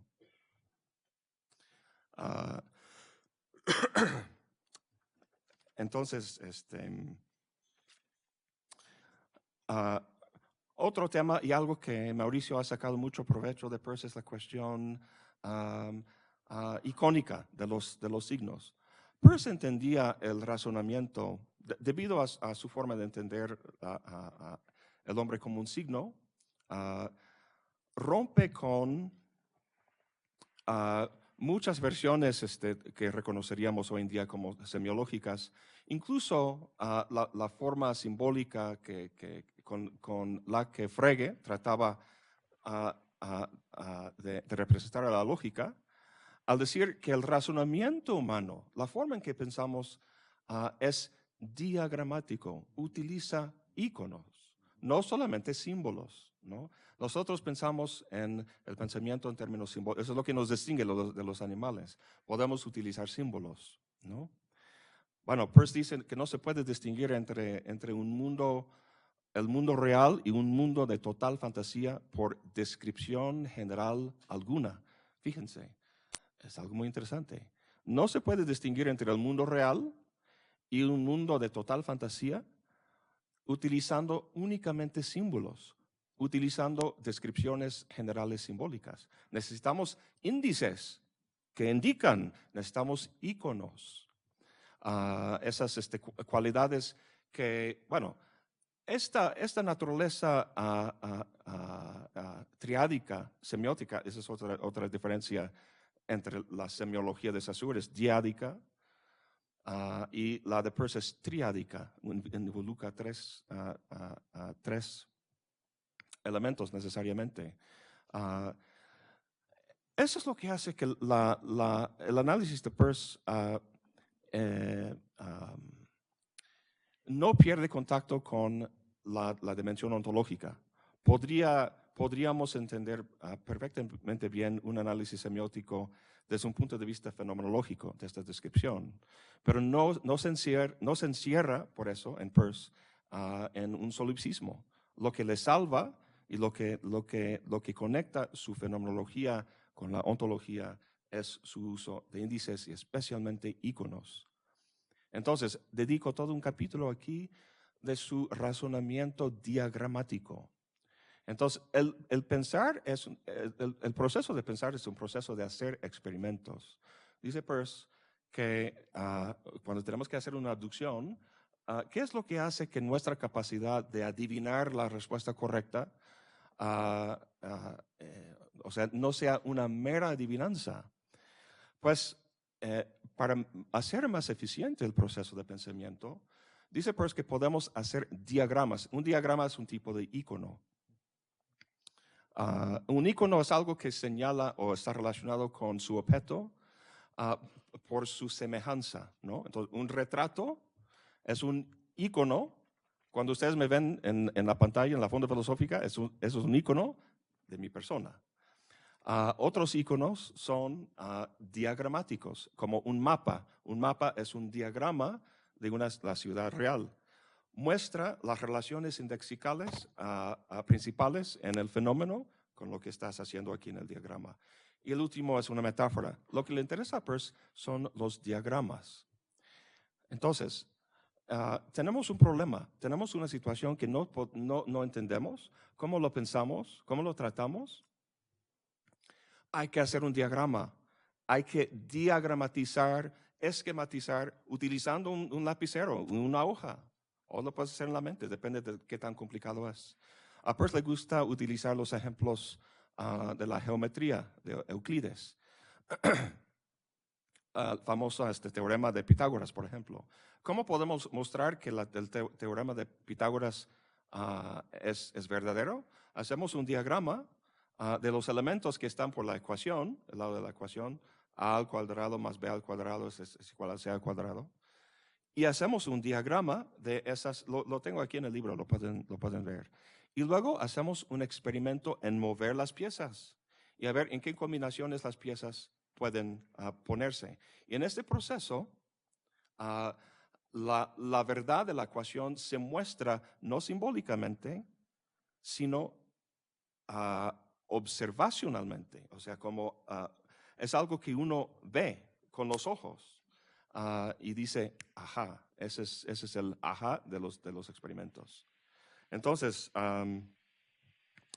ese es algo que se está utilizando en muchos campos distintos. Cómo utilizar diagramas, especialmente para sistemas expertos, la inteligencia artificial y todo eso. La única forma de hacer un sistema inteligente utilizando símbolos es hacer algoritmos muy básicos y programas muy largos. Pero si se podría enseñar a un robot manipular diagramas, podría ser porque eso es lo que nosotros hacemos como humanos. No razonamos de forma robótica, simbólica, en mayor parte, sino icónica. Mauricio ha sacado mucho provecho de eso en su propia propuesta de la hermenéutica analógica. Y otros en diferentes campos lo está utilizando. Quisiera terminar diciendo que a mis alumnos que veo que están buscando un tema para su tesis, un autor, algo por el estilo, yo siempre les recomiendo que escojan, que trabajen lo que realmente les apasionan, ¿no? El tema, el autor, lo que sea, pero si no te apasiona, pues no tiene mucho sentido trabajarlo. De ahí en fuera, la segunda recomendación es que escojan, o al menos que estén muy familiarizados con un pensamiento arquitectónico, como el de Peirce. Algún día le voy a decir a mi becario que repase todos los libros en mi biblioteca y que busque los márgenes, ¿no? Porque aquí al lado pongo la letra P, significa Peirce. Y ahí lo que el autor está diciendo de otro tema, ¿no? Sea filosofía, ciencia o lo que sea, esto tiene que ver con Peirce. Y le voy a decir, ¿sabes qué? Busca todos los P y hazme un catálogo de todas esas cosas, ¿no? Para que regrese yo a ver todo eso. Recientemente leyendo a Kierkegaard, hay un tema en Kierkegaard que es muy discutido acerca de la naturaleza del yo. Y no he visto en toda la literatura que alguien lo relacionara con Peirce. Cuando yo lo leí, dije, eso es este tema, es esta cosa, es esta, la terceridad degenerada, ¿no? Es un aspecto de yo en Kierkegaard. Entonces, si yo no conociera Peirce, pues eso me pasa desapercibido, ¿no? Cosas de inteligencia artificial, el famoso test de Turing, ¿no? Es isomórficamente igual a la máxima pragmática de Peirce. Entonces, ya hace muchos años me propuse bueno, hablando de pragmaticismo, ¿no? El pragmatismo inicial de Peirce es muy parecido a la test de Turing, el famoso test de Turing en inteligencia artificial. Que muchos tienen problemas con eso, John Searle, entre muchos más. Bueno, pues dado que estos dos son iguales, la máxima pragmática de Peirce y el test de Turing, entonces vamos a ver en este cambio del pragmatismo al pragmaticismo que hizo más adelante, que implica cambios importantes, metafísicos importantes. Entonces, si sabemos esto que es, ¿cómo podríamos derivar un nuevo test de Turing con base en nuestro conocimiento de esta idea del pragmaticismo de Peirce, ¿no? Esos son dos ejemplos muy, muy, muy sencillos de cómo Peirce me ha ayudado a no solamente tener una cosmovisión, pero me ha dado herramientas conceptuales para interpretar mi mundo y poder pues ser interlocutor, digamos, con propuestas que sin esos conceptos de Peirce, pues diría yo, pues, ¿qué hago aquí? ¿Qué digo? ¿No? Así que, pero puede ser Aristóteles, puede ser Kant, alguna filosofía arquitectónica, o sea, amplia, que pretende, digamos, dar una respuesta global a la cuestión de la realidad, es de mucha ayuda. Entonces, pues con eso cierro. Quiero agradecer muchísimo a la presencia de todos ustedes, especialmente a mis colegas aquí en el presidio. Y pues si tuvieran preguntas, con mucho gusto, pues lo platicamos. Gracias.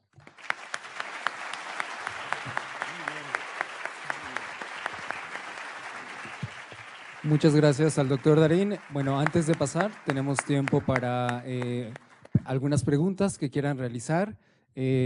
Comentarles que está el Diplomado Semiótica de la Comunicación y la Cultura, el cual justo pues, hablando de estos temas, tiene el objetivo de desarrollar las habilidades de los alumnos para comprender los conceptos fundamentales de la semiótica y que los utilicen en el reconocimiento de fenómenos sociales que emergen de sus diferentes campos profesionales. Para ello, se proporcionará las bases teórico-prácticas de la semiótica y se mostrará su aplicación en la comprensión y solución de problemas concretos implicados en el desarrollo profesional. Respondiendo y preguntándonos un poco por qué es importante y prácticamente necesario estudiar semiótica en ciencias sociales, bueno, si están interesados en desarrollarse en esta área, pueden hacerlo a través de este diplomado Semiótica de la Comunicación y la Cultura. Ahora, si ya tienen preguntas, por ahí van a pasar el micrófono, si no me equivoco, compañeras.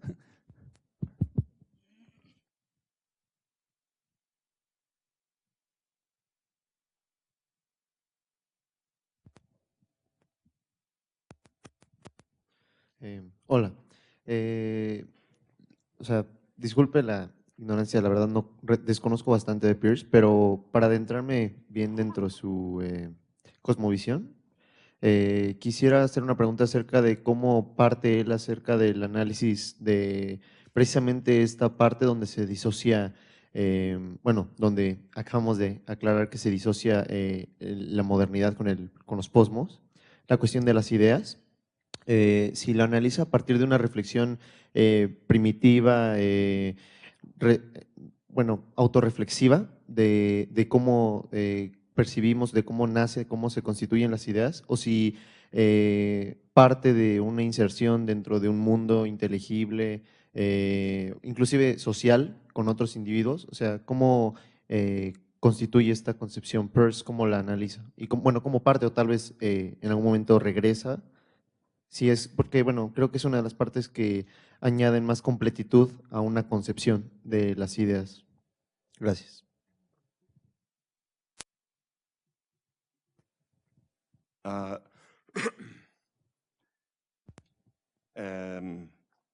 tú dijiste en tu plática, Mauricio, que hablando, Peirce hablando de Kant, pues ¿cómo sabe eso? ¿Verdad?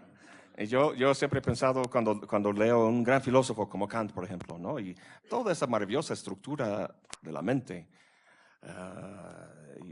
y digo, ¿cómo sabe eso? ¿No? No tiene una lupa viendo pues lo que está pasando en la mente humana, ¿cómo sabe? Es una inferencia, es una inferencia. Kant parte, en el caso de Kant, Kant parte de unos supuestos. Universalidad y necesidad del conocimiento científico y del conocimiento moral, etc. Eso es lo que queremos defender. ¿Cómo lo podemos hacer? Aquí está una propuesta, ¿no? En el caso de Peirce, Peirce empieza en uno de sus primeros escritos que se llama, ¿cómo es? Ciertas atributos, cualidades atribuidos ciertos poderes, ¿no? Atribuidos al hombre. Está cuestionando, sí. Eso es, ciertas capacidades atribuidas al hombre. Cuestiona ahí nuestra capacidad intuitiva, de intuición. Y Peirce critica muy bien la posibilidad de que nuestro modo de conocimiento parte de la intuición inmediata de objetos. Él dice, una explicación mucho mejor en el sentido de que no causa tantos problemas, surge tantos pues problemas, es la inferencia. Entonces, Peirce, dado que es falibilista, como escuchamos, o sea, todo conocimiento nuestro, nada es totalmente infalible. Tenemos que estar dispuesto a echar por la borda una creencia anterior debido a evidencias en el futuro, ¿no? Entonces, Peirce está simplemente tratando como científico, con su experiencia en el laboratorio, de dar cuenta de cómo nosotros podemos conocer la realidad de una forma no aleatoria. Entonces, cuando estaba yo hablando de los posmos, la verdad es que no me gusta usar ese término. Existe la frase, debate, modernidad, posmodernidad, existe el término, ¿no? Sin embargo, me parece muy vago y prefiero hablar de autores específicos. Entonces, mis comentarios fueron muy generales y lo digo en términos así como heurísticos más que súper específicos. Entonces, Peirce, al hablar Peirce desconocía obviamente el término postmoderno, ¿no? Él estaba respondiendo a otras temáticas, otras cuestiones. Pero si entendemos, si vemos la transformación que efectuó con la tradición moderna, empezando con Descartes, la cuestión del sujeto y las ideas y los problemas epistemológicos correspondientes, simplemente está ofreciendo una hipótesis, a ver si esta forma de ver las cosas nos resuelve más problemas de los que crea. Y entonces, Peirce sería un coherentista, o sea, tiene que ver con la coherencia del sistema en su totalidad. No es fundacionalista, no parte de una evidencia. Para Peirce no existe esta evidencia clara de un punto de partida. Entonces, así respondería en términos generales. No es algo así como incuestionable. Es simplemente vamos a ver si esto nos ayuda a entender mejor lo que hacemos como, no solamente investigadores en un laboratorio, científicamente hablando, sino como investigadores del mundo. Peirce era aristotélico y para Aristóteles el mundo es inteligible, tiene estructura inteligible. Entonces, ¿cómo podemos dar cuenta de ese conocimiento que generamos del mundo?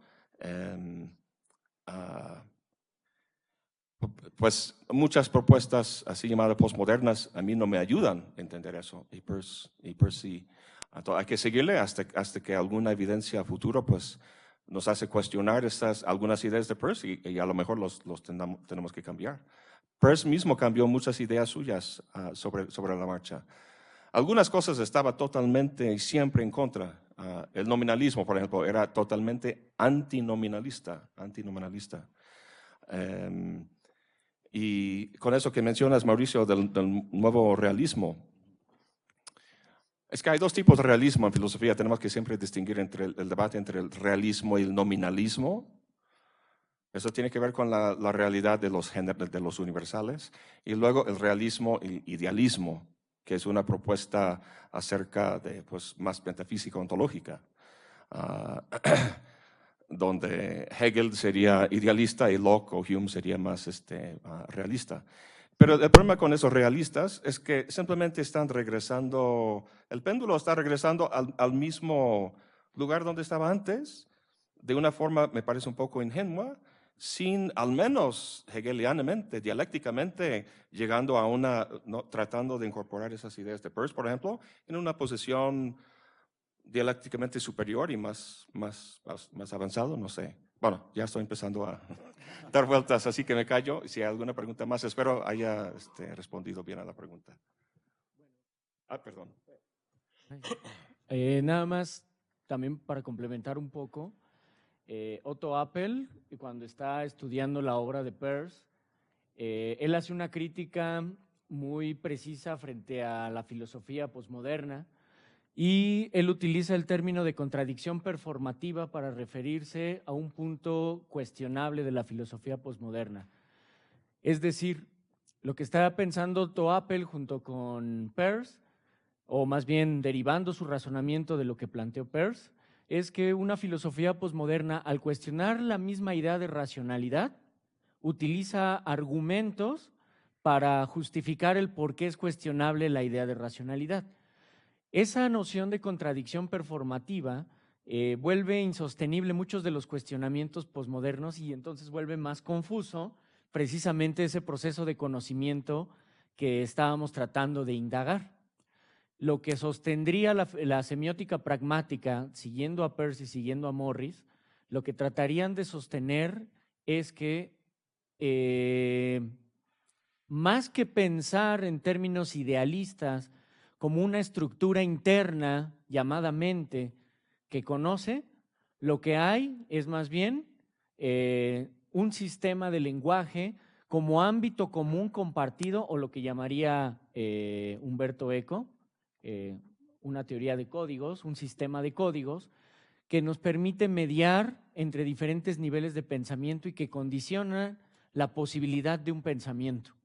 Entonces, en contra de esta postura idealista que supone una estructura interna mental subjetiva, lo que se está proponiendo como condición trascendental del conocimiento es la intersubjetividad y la existencia de estructuras externas al sujeto que permiten mediar el intercambio de información dentro de procesos de conocimiento.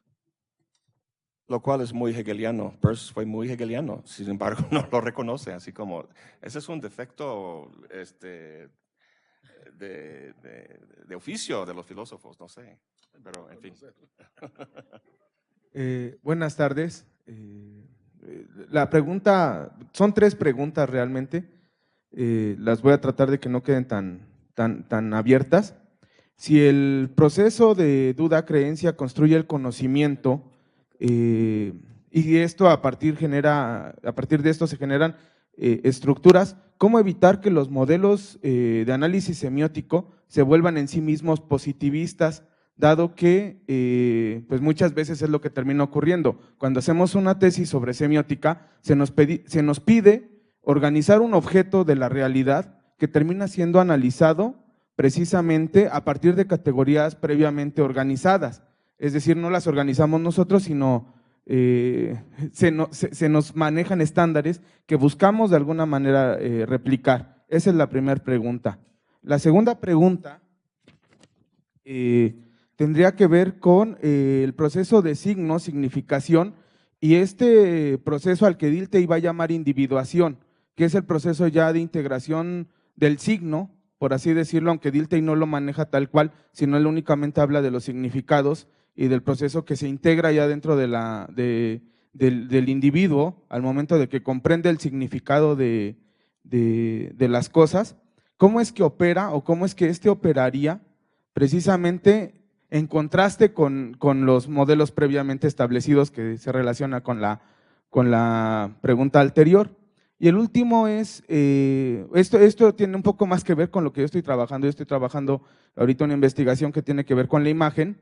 Si la imagen es icónica, ¿por qué la imagen tendría que trascender a los otros dos estadios? Similar a lo que ocurre con las metodologías que plantearon Panofsky y Mukarovsky respecto a cómo se constituyen estas imágenes que se pretenden quitar de su posicionamiento como íconos. Ya serían las tres.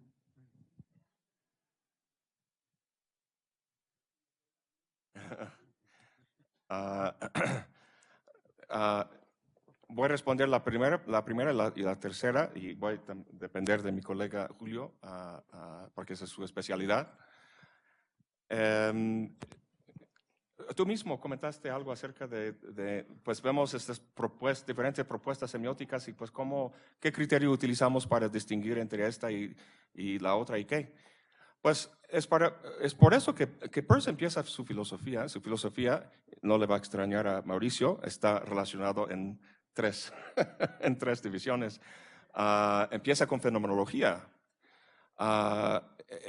Impera un análisis fenomenológico. Yo siempre hago esta pregunta a los fenomenólogos, ¿no?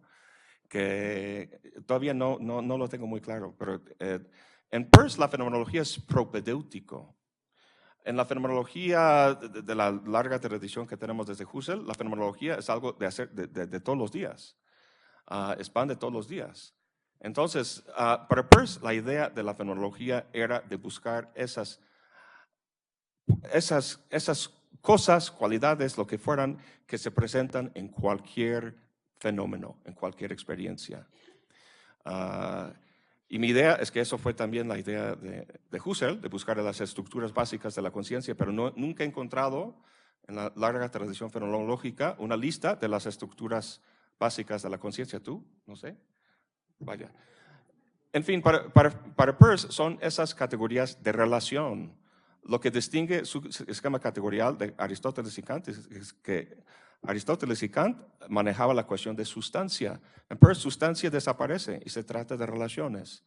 Entonces, primeridad, segundidad y terceridad son las tres formas en que cualquier fenómeno se presenta, incluyendo las imágenes.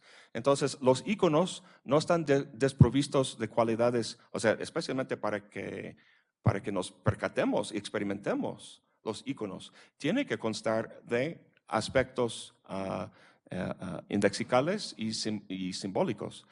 Es simplemente, y aquí en el largo capítulo sobre semiótica, hago una larga lista de las diferentes, la flora y fauna de los bichos semióticos para Peirce.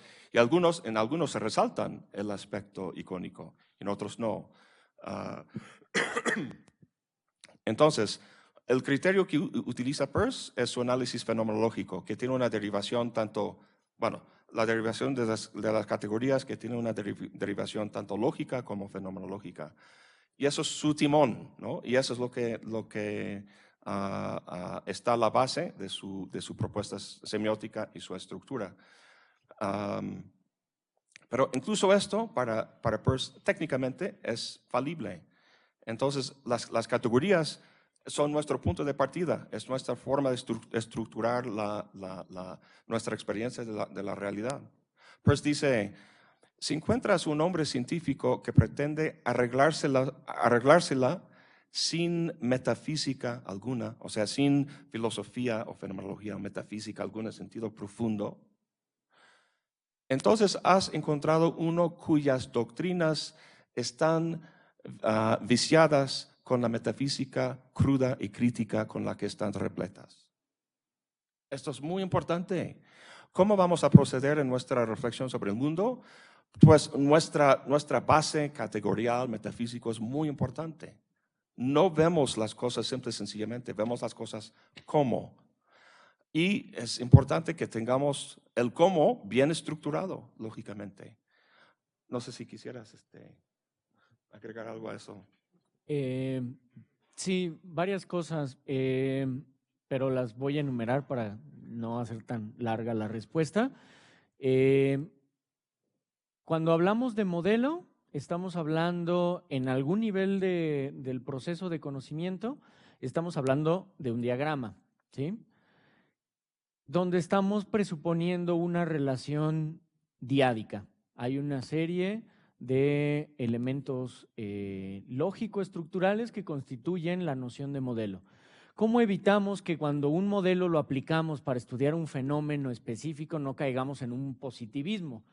Ahí hay 3 fundamentos de la epistemología peirciana que tenemos que considerar. Uno, que es lo que comentábamos hace rato, versus Descartes, versus Kant.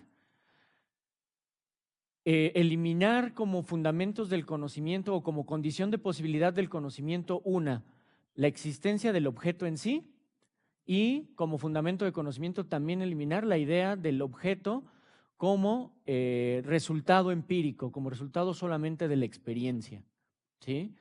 Eso hace que entonces el modelo no necesariamente se justifique o no necesariamente tenga la estructura basado en objetos empíricos. 2, la explicación respecto a una potencial realidad que nos puede ofrecer un modelo es necesariamente abductiva. Es decir, un modelo solo nos puede proporcionar, siguiendo la misma epistemología peirciana, una hipótesis explicativa. Esa hipótesis explicativa no es necesariamente una conclusión deductiva, es una inferencia donde buscamos confirmar ciertos conocimientos previos o ciertas creencias que ya hemos asumido a lo largo de un proceso de formación, un proceso histórico, etcétera. Y 3, en ese sentido, pero ya apuntando más a una semiótica derivada de Peirce, un modelo necesariamente se deriva de un sistema codificado, es decir, se deriva ya de una serie de relaciones que dentro de una comunidad de pensamiento ya se ha validado como tal, y en ese sentido, dice Umberto Eco, el modelo tiene que ver con el nivel o la operación cognitiva del análisis, pero su naturaleza es problemática. Y eso es lo que posibilita la abducción. Cuando aplicamos un modelo al análisis, lo que obtenemos son, como resultado, muchísimos problemas, ¿no?, que generan diferentes niveles de inferencia. Eso nos lleva a plantear nuevas hipótesis en nuevos procesos de semiosis que van a generar nuevas modificaciones y por lo tanto nuevos modelos, y así hasta el infinito. Ese es el carácter acumulativo, progresivo y evolutivo del conocimiento. Si los modelos nos ofrecieran respuestas concluyentes, como se llegó a pensar en algún punto, entraríamos otra vez en este problema del realismo metafísico, del realismo ingenuo. Y otra vez la pregunta, como lo comentaba el profesor Bouchot, ¿y tú cómo sabes, no? ¿Y cómo sabemos que ese resultado es una ley universal que se cumple para todo mundo posible? Y entonces viene toda una discusión metafísica que, como dice otra vez Umberto Eco, empezamos a gastar cualquier cantidad de tinta en mentalismos y antimentalismos para saber cómo es que uno sabe en lo que no es evidente para los demás. Entonces, eso es muy interesante también en términos de la aplicación de modelos semióticos. Lo que pasa es que a veces, y eso es una crítica que podemos hacer, insisto, en los congresos de semiótica, muchos de los congresos de semiótica no se interesan, y ese es el valor de libros como el de Darin McNabb, no se interesan por la epistemología que está detrás del modelo. Entonces el modelo se vuelve una receta donde muchas veces el cocinero ni siquiera sabe que es una receta de un pastel, solo cocina lo que el modelo dice que tiene que cocinar, pero no está la epistemología detrás. Entonces no se entiende ni cuáles son sus límites, ni cuáles son los alcances, ni qué tipo de conocimiento es el que nos ofrece. Entonces yo creo que antes de aplicar cualquier modelo, esa es mi sugerencia, siempre hay que saber cuál es la epistemología o el fundamento epistemológico que subyace al modelo para saber cómo está funcionando en el proceso de construcción de conocimiento. Bueno, esa es la idea. El asunto de la innovación, en términos de semiótica, otro persiano, Carlos Scolari, lo dice muy claro, es que la innovación, es decir, diseñar un nuevo objeto, diseñar un modelo, etcétera, necesariamente se deriva de la observación anterior. Eso es Peirce. No puedes derivar un nuevo modelo si no es bajo antes la aplicación anterior de modelos ya preexistentes, de ámbitos de conocimiento ya preexistentes. Entonces es un proceso donde otra vez el conocimiento previo y los sistemas de creencias y demás dentro de una comunidad resultan relevantes como principio básico de conocimiento y no, como nos recuerda bien el profesor Darin, y no la duda cartesiana, sino la confirmación de lo que ya sabíamos. Esa es la postura desde donde podemos ver un modelo a este nivel. Entonces, por eso dice Carlos Scolari, no, la innovación no es un acto heroico donde un sujeto cartesiano creativamente y desde su espontaneidad intelectual inventa una ley o una fórmula. No, necesariamente tiene que derivarse de un conocimiento previo, de observaciones previas, de un proceso abductivo, inductivo, deductivo, de un proceso de semiosis donde el modelo se va reformulando. Qué bueno que vino Julio. Es que se nota que yo no soy semiótica, él es semiótico. No, yo no trabajo la semiótica así como disciplina y publicando papers y cosas por el estilo. Entonces, obvio que tiene mucho conocimiento del campo y los autores y toda esta cuestión. Yo ando más en las nubes y en otras cosas. Y, en fin, muchas gracias, Julio. ¿Ibas a decir algo? No. Yo creo que con eso ya. Okay. Bueno, lamentablemente ya nos quedamos sin tiempo. Muchas gracias a quienes asistieron y nos dieron parte de su tiempo para la presentación de este libro. Muchas gracias al doctor Mauricio Beuchot, al doctor Julio Horta y pues principalmente al doctor Darin Magnab, primero por este libro y por estar aquí con nosotros para presentarlo y dialogar en nuestra facultad. Muchas gracias y bueno, una vez más invitarlos al diplomado.